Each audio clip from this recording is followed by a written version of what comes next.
দেখছে কিনা, ততটুকু একটু আমাদের জানা দরকার আছে, আপনাদের মাঝে উপহার দেবো। না হয় আপনারা আবার বিভ্রান্ত মনে করতে পারেন যে না, শুধু বিবাহের কথাই বলছেন, বিবাহ দিচ্ছেন না বা এই পথে আগাচ্ছেন না, এটা ভুয়া, ধোঁকাবাজি মনে করতে পারেন। এই জন্য সত্যটা আমরা উপস্থাপন করার চেষ্টা করবো। আপু, আপনি ভালো আছেন?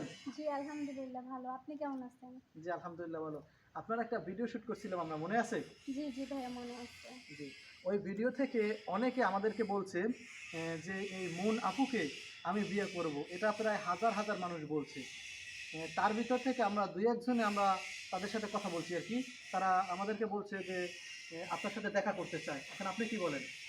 হ্যাঁ, যেহেতু দেখা করতে চান, আপনারা যদি ভালো মনে করেন তাকে নিয়ে আসতে পারেন। তাকে নিয়ে আসবো? হ্যাঁ, আপনারা এখন কয়জনকে নিয়ে আসবো? ২-৩ জনের সাথে আমরা কথা বলছি। ১ জন, ২ জন বা ৩ জন কয়জনকে নিয়ে আসবো?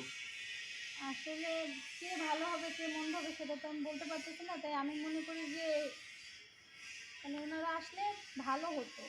মানে এটাও মানে ২-১ জন যেই আসে ১ম এ আসলে তার হ্যাঁ, সাথে কথা হ্যাঁ, বলে নিতেন সরাসরি। হ্যাঁ। আচ্ছা, আমরা যে ভিডিও শ্যুটটা আপনার করছিলাম, এই ভিডিও শ্যুটটা করার পরে দীর্ঘ কয়েকদিন যাবৎ পার হয়ে গেছে। কারণ আপনি এর ভিতরে কি কোনো রকমের কোনো খারাপ কাজে আবার লিপ্ত হইছেননি? না, না আর কখনোই সেখানে যাইনি। আপনারা সেদিন ওখান থেকে মানে ওভাবে বলে যাওয়ার পরে আমি সেখান থেকে মানে আর কখনো ওগুলা করি নাই। আচ্ছা, আপনার কি একটা কথা বলি, রাগ কইরেন না, ঠিক আছে? হ্যাঁ, বলেন। এই মিডিয়ার সামনে সরাসরি কথা বলতে আপনার কি মনের ভিতরে কোনো কষ্ট আছে, অথবা নিজের কাছে কি খারাপ লাগতেছে নি?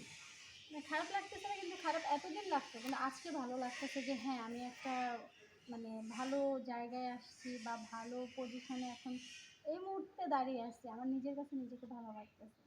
আর এখানে নীরব জায়গা, এই ঘরে কেউ নাই, ঠিক আছে? এখানে এসে আপনার ইন্টারভিউ নেওয়ার উদ্দেশ্য কি জানেন? না, কিন্তু কেন?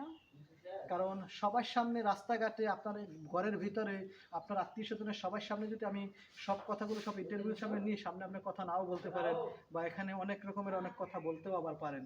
বিষয়টা এরকম হয়, তারা মাইন্ডে নিবে সাধারণ ব্যাপার। কিন্তু হুম, হুম। মিডিয়াতে দেখা একটা আর সরাসরি কথা বলা একটা কিন্তু আকাশ পাতাল ব্যবধান। হ্যাঁ, অনেকটা পার্থক্য এখানে। কারণ অনেকজন অনেক রকমের মন্তব্য করে তাতে করে। আর ক্যামেরাতে যখন তারা দেখবে মানে ওইভাবে যখন তারা দেখবে তখন ওইটাকে তারা মনে করবে যে না বিষয়টা ঠিক আছে।